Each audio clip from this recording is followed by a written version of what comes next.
Hi, everybody. This is Katie Joe with Sovereign Soul Podcast. And today we're going to talk about the spiders in the garden. I was recently weeding the garden. And when I do that, when I'm working in the most mundane things or what seems like the most simple things, sometimes the most profound truths come to me. And many of you know that I teach and train shamanism. I've written a book called Pathway of the Sage that's like a manual to train in month by month processes and practices and concepts for shamanism. But essentially, shamanism is looking at the world around us, nature, all of the things that are in harmony with one another, and recognizing that we are part of a greater whole and that we're just a small piece on a greater puzzle. And that if we tune into the whole, we can understand, and all the mysteries and truths and lessons of the universe are available to any of us. And all of those messages and all of those truths are hidden. And they're given clues all through nature if we're willing to settle into our own intuition as it's connected to that. So, as I was weeding out in the garden, we just purchased a home about a year ago that's a full renovation and yard work, and it was empty. It was, in a state where it was empty. And so we've got our work laid out for us and we've been working hard.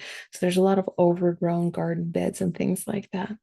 And one of the lessons that I was learning as I'm sitting there in the garden bed and I've got my overalls and my leather gloves and I look like a bona fide farmer.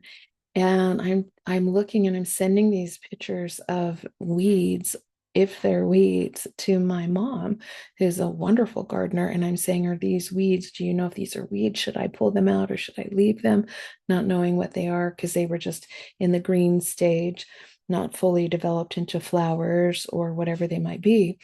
And she said, I don't think that they're weeds. And so I was skirting around the edges, trying to keep these plants that are all overgrown, thinking, well, I've got to keep them because the previous owner obviously put effort and time into this to plant them here. And then I had this awareness. It doesn't matter if it's weeds to somebody else, if it's weeds to me. If it's not what I want there, I have permission to pull out what's not working for me. And as I'm weeding and I'm pulling things out, I'm reflecting on life and I'm thinking to myself, it's okay for myself to pull out and remove things that don't make sense for me. It doesn't mean that they're bad. It doesn't mean that there's something wrong with any of it. I can decide what I want to grow in my garden and what I want to nurture and what I want to water and what I want to fertilize. And this applies to my goals, my dreams, my friendships, my relationships, my health, all of this. So I get to decide. And as I'm pulling all these weeds out, I recognize that I came across these pieces that I recognize the flowers. In fact, they were poppies, and I love poppies. And so I pulled everything out around from them because they were getting choked out. And then I realized another epiphany and awareness, which is, isn't this amazing? Like at the end of the day, when we start to eliminate the things that are not, maybe they're weeds and maybe they're not, but the things that are in the way of space for the things we want to grow. And I do this to myself all the time. I put way too many things on my plate. I overschedule myself, or I don't hold boundaries and say no, or I always want to be the nice person. So when I look at that and I'm listening and learning from the garden bed, something as simple as weeding in my garden, I'm going, it's okay for me to remove from my garden bed the things that I don't want to grow. And when I do, I now have the room and the space for the things that I do want to grow, to thrive, to blossom, to expand. And I could put all my energies into that. And as I'm pulling the weeds out with my leather gloves, of course, I'm seeing spiders and bugs and earwigs and a whole different life. And it made me aware, look at this. There's an entire life system, an entire balanced ecosystem, an entire world sitting right beneath me that I had no awareness of until I started to garden. And I can't possibly understand the rules and the systems in that. And so it made me aware that even all the things that I think I know, I don't know, and that there's a whole system and life happening right around me That if I were to take the time to be aware of that, I'm not alone and I'm not so important. Why is my life more important than any of theirs? To them, to that tiny little earwig, it's just as important. And as I was pulling the weeds and watching all of these little creatures scuttling out, I also witnessed a spider, which of course I actually am afraid of spiders. It startled me. And my first impulse was to step on it. And then I stopped myself. And I stopped myself because I'm out in its territory. Now, if there's spiders in the house, I have no problem eliminating them. This is my territory. This is the safety of my home. This is how I want it to be. But I recognize that I am here. How dare I put onto this being, which and ultimately spiders are healthy for my yard. Why would do I have the right to eliminate its life just because?